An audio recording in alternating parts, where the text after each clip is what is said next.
Hating fag Nick Fuentes, who was recruited into the CIA for being self-hating, socially disenfranchised, and easy to brainwash into a cult of Satanism that the CIA ran after being a complete front for Israel and Mossad, looking for people like this, like Erica Kirk and Nick Fuentes, because of how much they hate themselves, how alienated they feel, how narcissistic they are, and how ripe they would be for brainwashing into a cult of special Satanism, where they're in a little cult and they all worship themselves and literally lose sight of the fact they're serving a group of people that think they're fucking inferior. Anyway, recently this self-hating faggot um, made a statement that women are to be fucked, that they are mothers, whores, or nuns. Here's the thing, like, it's amazing how they're giving you third world logic and calling it Western civilization. Like, the Christian nation equal to a nun is a priest. Symbolic of relative sex egalitarianism of the Christian tradition relative to something like Islam or a lot of other primitive cultures, where a pure woman is next to a pure man. And the function of religious idols, flesh and bone embodied by the nun and the priest, is to symbolize the culture and the people and their whole life outlook, right? So nuns and priests sit side by side as a symbol of the monogamous sex egalitarian tradition of Western society and Christian society. And there's a reason these societies invented liberalism, simply because the values of liberalism are a logical post religious manifestation of Christian values. Um, Absolutely, Christian societies have oppressed. Slavery in the South of the United States being a great example. But what makes Christian tradition and liberalism unique, the post Christian, logical, rational form of Christian values known as liberalism, is only in these societies is betraying ideas of equality, of the weakest being virtuous, so that when something like Southern slavery happens, is there a very large group of pious Christians who believe the doctrine, believe the scripture, fighting them. You don't see in Islamic society somebody who's like, you're violating the word of Allah by keeping slaves. And they fight those people to stop it. That's why slavery still exists in Islam, because there's no teachings in Islam that slavery is wrong. So who's going to stop it? You know who stopped slavery in Islamic countries? Us. Christian post-Christian liberals saying you need to stop oppressing women, you need to stop having slaves. And when they listen to us, they start to modernize and do better. There's never going to be an Islamic society where somebody more devout, believing their teachings for real, is stopping those people. If you know who's stopping them? Us, from Christianity and liberalism. You look at what happened in America with slavery, it's essentially a bunch of fake Christians violating the word, as well as post-Christian logical liberalism. And how did it get stopped? In the North, the super religious Christians were like, I'll fucking kill you. I don't care. I'll die for God, like John Brown. That doesn't happen in Islamic societies because there is no teaching in Islam. This is not holy. This is wrong. This is haram.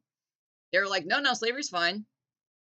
The strongest guy can have 100 wives. In fact, if you fight our wars, you'll get 72 virgins. Like, cultures are not equal. And cultural teachings are why some civilizations rise and some fall, in addition to things like terrain advantage, right? Western society, above all else, progressed, not because of just colonialism, not just because of imperialism.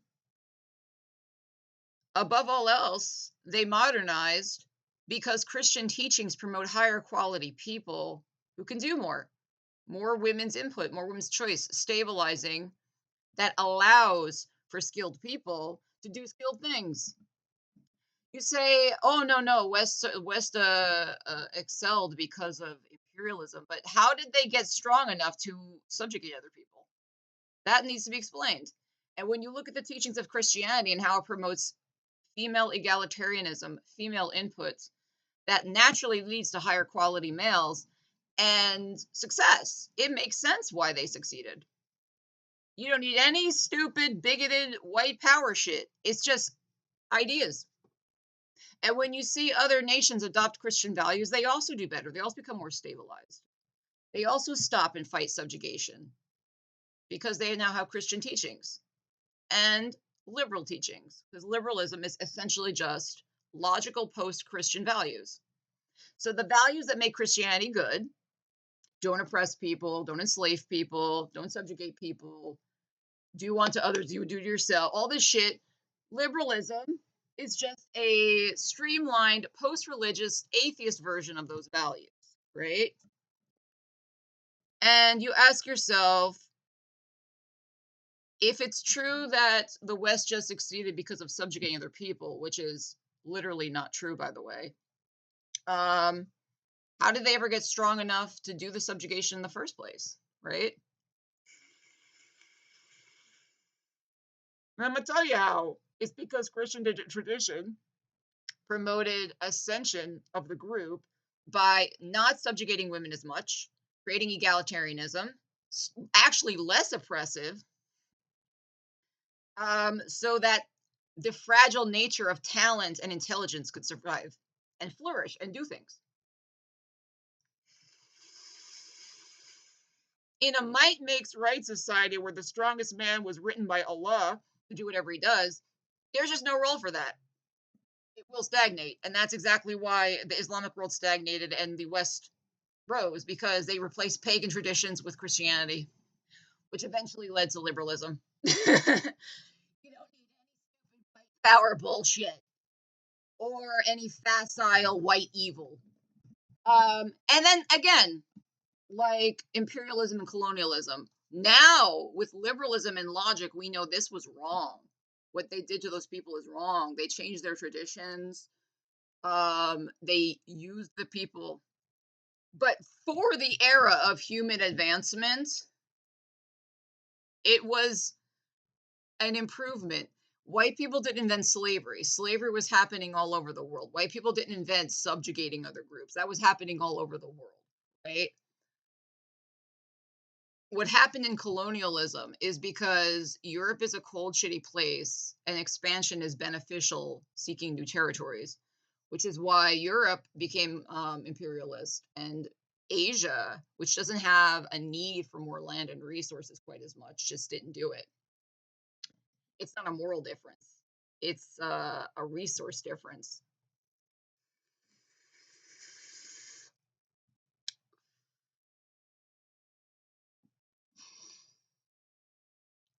And what history doesn't, what you don't hear as much, because a lot of this propaganda comes from people who would wish to destroy the liberal world.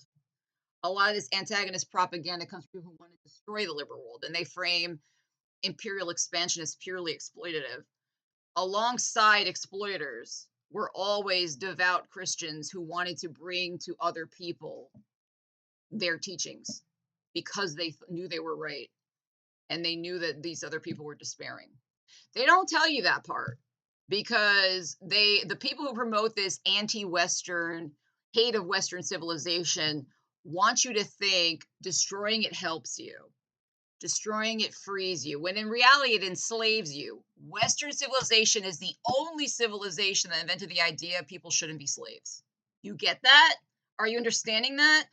Like, all of the hypocrisy and events where it was violated is because it was fighting an uphill battle with human nature. So you look at the failings of Western civilization and Christianity, and you're not getting the same thing that made them betray teachings is what made them stop it. That doesn't exist outside of this line of thought, where it is perfectly acceptable to subjugate. That's what they're trying to trick you into. They're making you look at the flaws of a line of thought that is responsible for everything you like. And all the times where it was betrayed or violated, Christopher Columbus attacking the people or the conquistadors savaging the people, this represents human nature failing against teachings. And alongside these pure exploiters were always a large group of Christians who truly wanted to uplift these people and teach them to be in this line of thought. Like my great great granduncle was an Italian priest. He literally, unlike these people where they always highlight them, the exploiters, they go over there to steal, use, abuse the people. They don't care about uplifting them at all. There were always people who went there to uplift too, right? And my great great great granduncle was one of them. And he was killed by the exploiters for that reason, right? He was a true Christian and believed the utility of Christianity was to bring peace to others, to uplift and heal them. And he was doing that, and that's why he died, right? He went to China to teach them Catholicism and use it to heal them from the exploiters selling them opium. He died for that. There's a whole history of Western tradition where there's the exploiters, but then there were the Christians saying no. These things existed side by side, but the people who hate Western thought, who want to subjugate you as a slave, make you think they were the menace of the world who just hurt everybody. When in reality, the development of the world is always from the alongside the Christian and then liberal who wanted to take those teachings and help.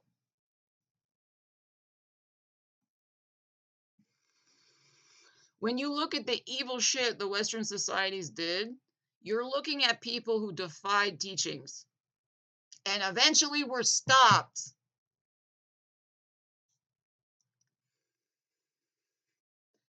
In Islam, there is no rules against subjugating people. There is no one to come up with the idea this is wrong. Does that make sense to you? That's why in the West you see evil side by side with good. Because the ones who were abusing and using and subjugating were going against the teachings of Christianity and then liberalism, which is, again, a post Christian, logical atheist version of Christian values. And that's why it's always the West who stops it, even if parts of them were doing it. They want you to think abolishing this from the face of the earth wins when all it gets you is shit like Islam. Nobody thinks this is wrong. Nobody thinks it's wrong. You can have an army of slaves. Why not? Allah wrote it. You can have, if you're a powerful man, 100 women. And at the bottom, oh, well, you don't get one. And they fucking kill female children because they're so objectified, they're worthless.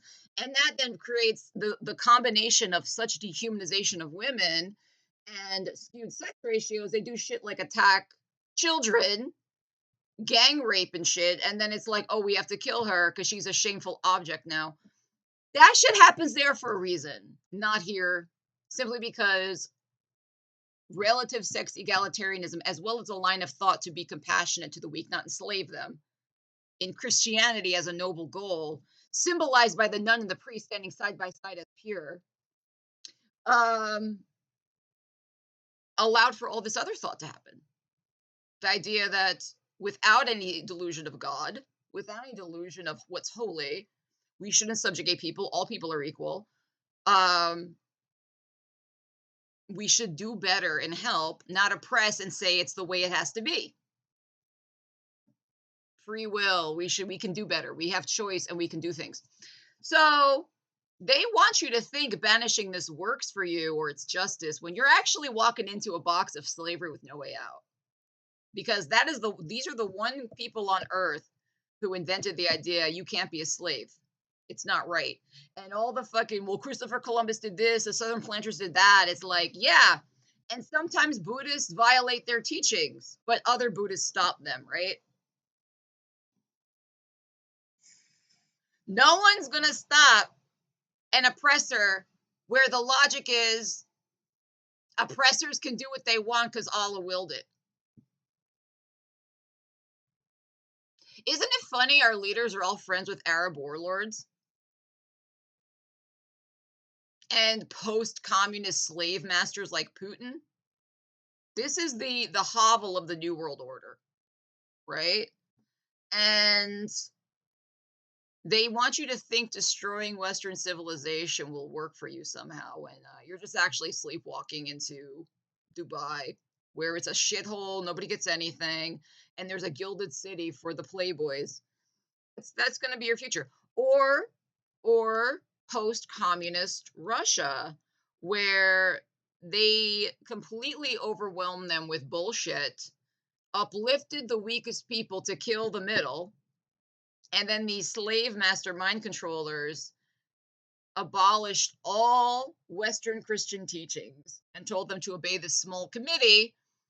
And then, like nothing, after the fall of the USSR, they replaced Christian teachings with this bastardized form of the supremacy of the Russian white straight Orthodox man who just has to keep obeying the Kremlin because I'm your leader and everything you like I like.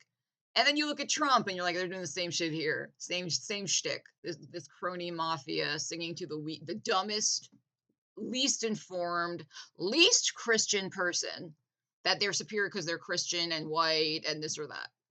And at least they can oppress other people. So you don't even question, what am I getting from you? What are you doing for me besides using me?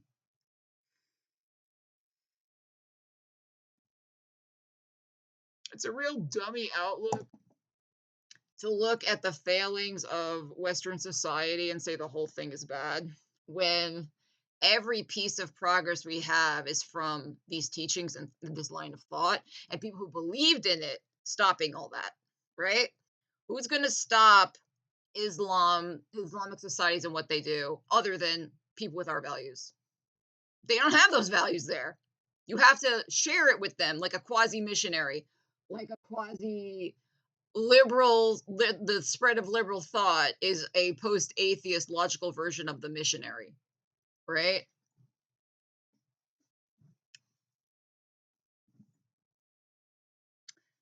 So yeah, I was saying Nick Fuentes, the values he teaches are literally not Western. Legit not. This militant women are just objects to control and use is third world, is pre-Christian, pre-liberal. And you have to ask yourself, what would the utility of the nun be? If women are just made to be fucked, what's the utility of the nun? Islamic people don't have an equal to a nun. They don't have a perfect pure woman who sits alongside a perfect pure man. You follow the thought to its logical conclusion. This has to be wrong because in a society like that, there's no role for a nun. A symbol of aspiring to perfect goodness that is in a woman as well as a man, the priest. Islamic people have no equal to a nun because they truly do have those values. Women are objects. You put them in blankets, the strongest man has the most of them. All men guard their property. There's no perfect pure woman because there's no agency of women. The nun exists to be a symbol to all other women who are not nuns, be better, alongside the man and a priest. It symbolizes relative sex egalitarianism, far from this third worldist idea that women are just objects for men to control, and if a man is a warlord, Allah willed it. What would be the utility of a nun in a society like that, where women are just to be fucked or be mothers? Because he's describing Islam, where they don't have an equal to a nun. They have imams, they have male leaders, but they don't have a female leader, even in symbolism, because women have so little agency, there's no need for it. His own statements defy the bullshit. But what he is an agent of the CIA, a self-hating faggot who's resentful of this society, self-hating faggot, confused, Can't grow up and accept I'm different, I've been treated bad, but that doesn't mean I should destroy my society. And some fucking CIA agents came to him and were like, "We can make you powerful in a little cult. You want to serve a white nationalist clique who thinks you're inferior, but don't worry, you'll get power now identifying yourself after enough brainwashing as part of this special little group." Like Erica Kirk, that other self-hating faggot. That makes sense that he's doing the bidding of people who want to destroy this society and make you have values of third worldism that stagnates in brutality. That makes perfect sense. His own statement defies the fucking reality. There's no, in any society where a woman is an object, there would be no nun figure. The nun figure exists because that society gives more agency to women, more value, humanity at baseline. She is a symbol of what to aspire to be that societies that truly think women are objects just don't have. There's no female imam, there's no female religious idol in Islam because women are truly property in those societies. And that's why they stagnate in the Stone Age.